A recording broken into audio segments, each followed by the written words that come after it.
Hello there my friends, you're listening to Ebird Online and I'm back with another review, and today I'm going to be talking to you about Tania and Syngin from 90 Day Fiance. So this is Happily Ever After, Season 5 Episode 9, Burnt Bridges and Bitter Truths. So as we know, Tania and Syngin are currently holidaying in South Africa and the penny has dropped. Tania seems to have finally realised that she's married to a walking, talking existential crisis. So very quickly before I begin my review and analysis of the week's events, I just want to say thank you to everybody that has subscribed so far, and if you haven't done so, please don't forget to subscribe, and also very pretty please don't forget to hit that like button.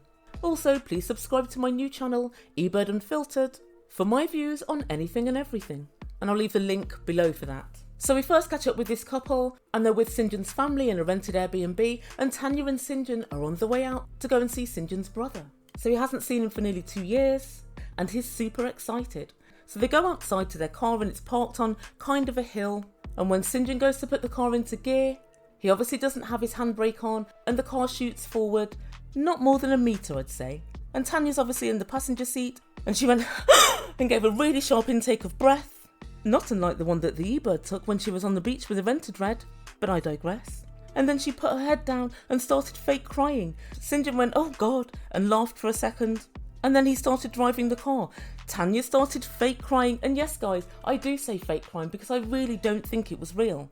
And then she shouted at Syngin and said, "Oh my God, I'm so stressed out." And he said, "Calm down babe, I've been so used to driving an automatic, I wasn't used to the gear stick, it's nothing." And Tania explains to us all that she has PSTD from her accident and that she was really scared.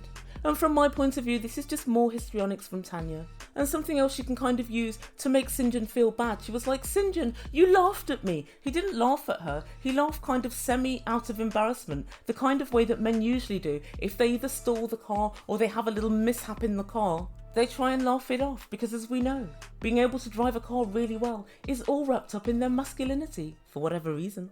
But I do feel as usual Tania's reaching, and I will say one thing. I was once on the motorway with my partner. It's when I used to have a business and we were driving to one of our training academies, and we were going along the M1, which is a major road in the UK, and there were roadworks, so there were really narrow lanes, and a juggernaut actually went into the side of the car and it crushed down the whole side of the car. Now nobody was injured, but I was just as shocked AF. For about 3 or 4 years afterwards, I didn't want to drive down the side of any lorries or juggernauts.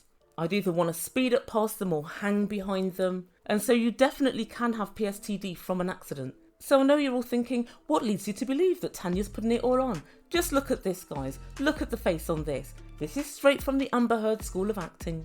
It's terrible. And also, if I can, I'd very quickly like to draw attention to the way that Tania puts on a seatbelt.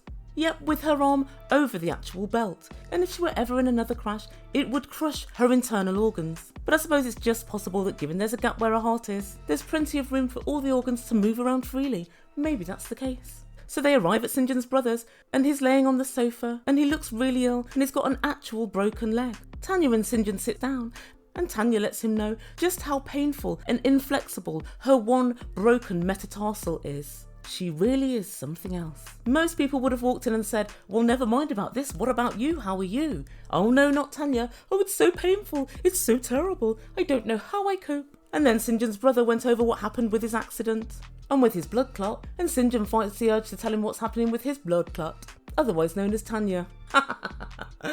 Syngin's brother said he was so lucky to get into hospital when he did, and that he really dodged the bullet.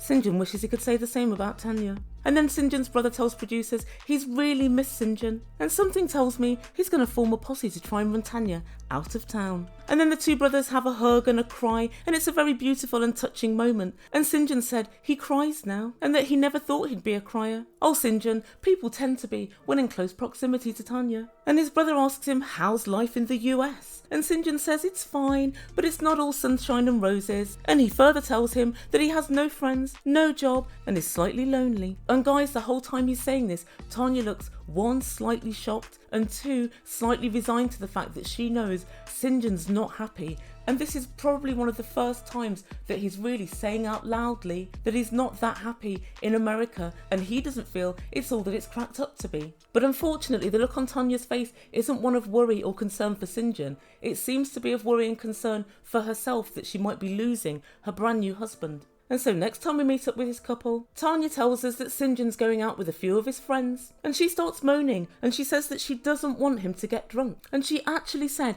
I'm really bummed out that he's going out because we've only got a few days in South Africa, but hopefully he'll get everything out of his system and we'll be able to spend the rest of the holiday together. Tania, when you live in a different country and you go back home, you spend as much time as you can with family and friends. He's with you each and every day. So why are you bummed out? And you're completely devoid of irony. You spent 30 days away from Syngin when he had 90 days to get to know you and to decide if to marry you. And you're moaning about him meeting up with his old friends to go for drinks. And she actually said to Syngin, I don't want you to get into any trouble and let's not hit that point of no return. And Syngin said, we won't be getting into trouble, but it will probably be a rowdy night. And Tania can always be relied upon to bring her little black cloud along with her and pull Syngin underneath it, so it's pissing with rain on both of them.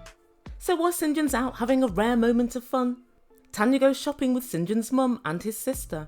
And to production, his mum says she really wants to get to know Tania and she wants to make her feel comfortable within the family dynamic. And to be fair, I really like this mum and sister, because even though I think they know that Tania hasn't possibly done the best by Syngin, they're still trying to give her every opportunity to bond with them. And they're still treating her as part of the family and taking time out to really get to know her. And I remember back to when Syngin first met Tania's mum and she said, right, there are rules. You're not kids. Here's what you've got to do, blah, blah, blah. And it's a very different energy. They do seem like really good people. And the three of them decide to go shopping at a market. And Syngin's mum says, how's it going? And Tania said, well, I think that Syngin is a bit homesick. And his mum said, does he seem happy? Well, he seems happy. Tania, no, he doesn't. Why are you saying it in such a high voice? You know good and well he's not happy. And she said, you know, Syngin, he has a real problem with settling down. And you know, I want him to evolve and to become more responsible. And his mum said, do you think that you want to try and change Syngin? And she said, no, it's not that. It's just that he always wants to go party. And I was all partied out when I was 21 and now I'm over it. Tania, he doesn't go partying that much in America because he doesn't have any friends. As well you know. What you really mean is that you want to be able to get Syngin into a nice steady job and work together towards buying a house and having kids. And Syngin said before he married you, I'm not sure about the kids, and if I do want to do that, it's in 3 to 5 years' time. You always knew that was a problem. And his mum said, well, you need to have a balance in life. And Tania said, there is a balance, but do you think I'm waiting around for nothing? Is he going to change? And his mum said, you're not waiting for nothing, but there's got to be give and take from both sides. And Tania said, well, I think he's got a fear of commitment and I think he's got a fear of settling down. And for what it's worth, she might be on the money there, but then we all did kind of know that before they got married. We really did. But then something really unexpected happened and Tania for once started saying her real true feelings. She said, I really, really love Syngin and I really want to settle down with him. I want to have kids with him and I want my kids to look like him. And she started crying. And for the first time I felt real emotion from Tania. And I felt like she knew that she was out of her depth and she was no longer in total control of the situation. And her mum and sister both hugged Tania. And in the final scene, her mum says to producers, she's really strong-willed, but she mustn't be too demanding with Syngin. So what does the Ebird make from all of this? So I believe it's one of two things with Tania. Either number one, she genuinely loves him and her attitude is just selfish and she doesn't know how to properly show love. And she always tries to get the upper hand. So the whole you're not my soulmate conversation and disappearing to Costa Rica for 30 days and not helping Syngin to assimilate into life with friends and introducing him maybe to husbands of her friends shows that she has no thought outside of what she's doing. Oh, the second thing could possibly be that she's suddenly now realising that she's potentially lost Syngin and she's regretting her previous actions. And over the last 24-48 hours, Syngin said, the grass isn't greener, I don't have any friends, I miss being in South Africa, I'm not sure what I want. And all of these things show that he's moving further and further away from her. When he first came to the US, he was full of hope and promise. He wanted to be an opera singer, a carpenter, a fireman, or Batman. The States was full of possibilities, but she's managed to knock all of that hope out of him. And Syngin is now in a constant state of existential contemplation and Tania knows not what to do. So guys, let me know what you think. Do we think that Syngin's gonna leave Tania and just stay in South Africa? Or do you think he'll make another go of it? And why do you think Tania burst into tears?